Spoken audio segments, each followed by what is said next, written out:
라디오 톡입니다. 반갑습니다.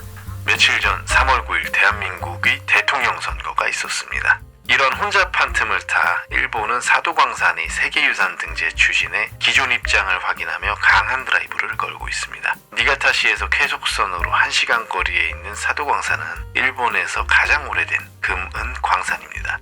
일본이 세계유산 후보로 선정한 사도광산의 내용에는 조선인 광제동원 등이 어두운 역사에 대한 언급은 전혀 찾아볼 수 없었습니다. 현재 남아있는 광산시설 대부분이 19세기 이후에 만들어졌는데도 태평양 전쟁 시기 내용은 쏙 빼버리고 19세기 이전 에도 시대의 광산만을 다루는 꼼수를 쓰고 있습니다. 특이한 점은 기존의 한국이 반대로 심사 통과가 어렵다고 판단해 잠정 중단한 유네스코 등재를 3월 11일 어제 일본이 강행하겠다는 뜻을 내비친 것입니다. 물론 말로는 사도광산이 문화유산으로 유네스코에서 평가받을 수 있도록 한국을 포함한 관계국가 냉정하고 정중하게 논의하겠다고 밝혔지만 우리는 정중하게 논의한다는 속뜻이 어떤지 이미 잘 알고 있습니다. 작년 말 우리 정부의 강한 반대로 유네스코 등재에 차질을 빚었던 사도광산은 아직도 강제동원된 노동자들의 유족들이 살아남아 고통을 호소하고 있어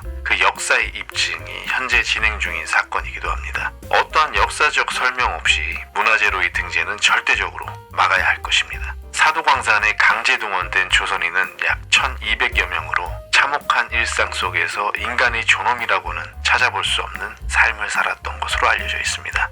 특히 사도광산은 폐병인 규폐증으로 악명이 높았습니다. 규폐증은 다른 먼지 입자와 달리 규사등이 먼지가 폐에 쌓여 조직 내에서 강한 염증 반응을 일으켜 영구적인 손상을 남기는 증상이라고 합니다. 일본인 노동자 중 규폐증을 앓는 자가 많아 채강 실적이 여의치 않으므로 조선 동원을 시작했다고 기록되어 있습니다. 이에 따라 실제로 강제 동원된 조선인은 주로 채굴과 운반, 기둥을 세우는 등 갱내 작업에 투입되었고 일본인은 이런 조선인들을 관리 감독하는 지상 근무를 한 걸로 기록되어 있습니다. 히로세 데이조 후쿠오카대 명예교수의 말에 따르면 위험한 노동은 일본인이 아닌 조선인에게 시킨다는 방침이 있었다. 갱내 노동의 대부분은 조선인이라고 사도광업소 기록에 확실히 쓰여 있었다라고 말했습니다. 이렇게 일본의 지식인도 잘못을 인정하고 당시 상황을 시인하는 가운데 일본 내 일부 여론은 광산에서 일하고 큰 돈을 벌어 고향인 조선의 땅을 사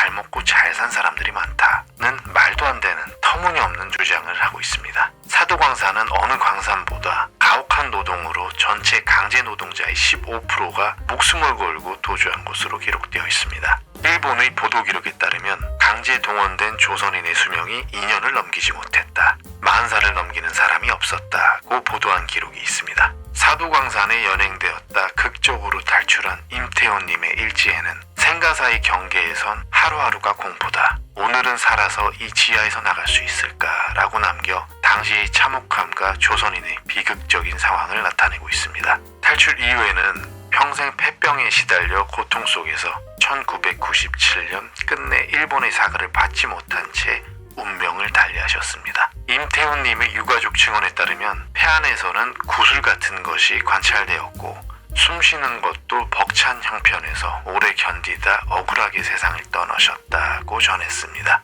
참혹한 사실은 외면한 채 순전히 금을 캐던 정상적인 광산인 것처럼 세계문화의 하나로 자리 잡는 가증스러운 행태는 막아야 할 것입니다.